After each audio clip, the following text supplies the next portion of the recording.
Ito na mga kagulay. Ang ating ginawa,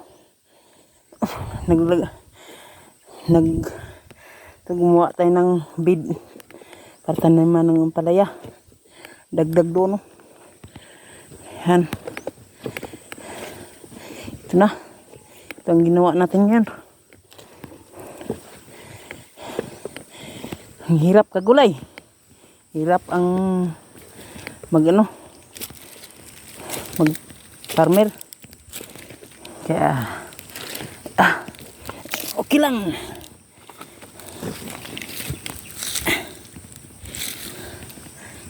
Yan o.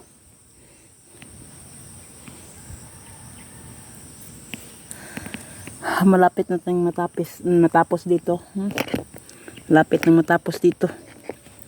At no.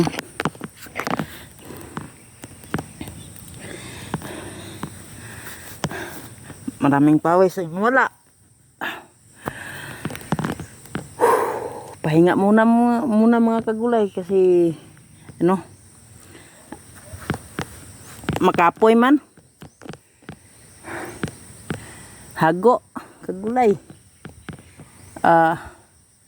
Sana maintindihan nyo. Ano lang ito, ang pag video ko, parang libangan ko na lang rin. Pero kung imbitahan tayo ni Mita, edi wow. Pero kung hindi, wow pa rin. Kaya ganyan lang mga kagulay.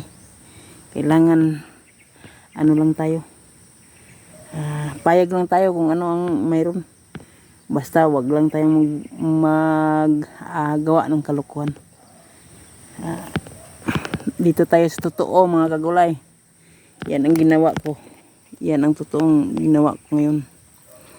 Yan o. Yan, patungo doon. Naglagay ako ng bed para taniman ng ampalaya. Diyan sa diyan sa taas, lagyan ko rin yan ng bed patungo doon.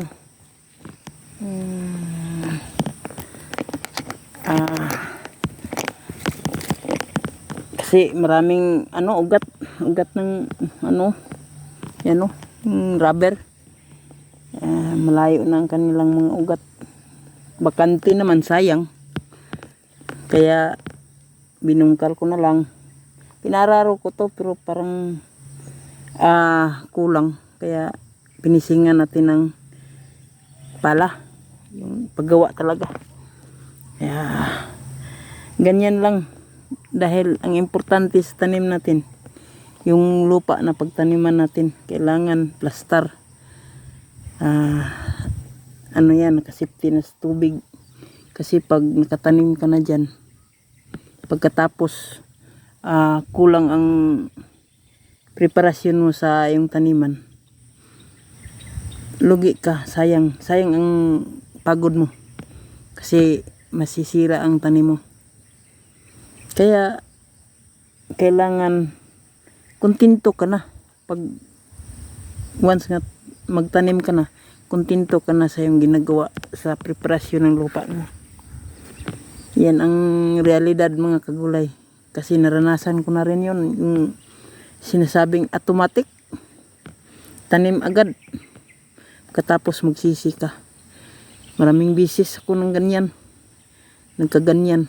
Yung magtanim ako. Katapos yung automatic lang ba. Walang maraming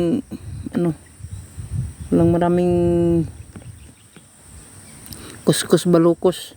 Tanim agad. Sabi, lagyan ko lang ng buno. Ayan. Pagkatapos, nagkasakit.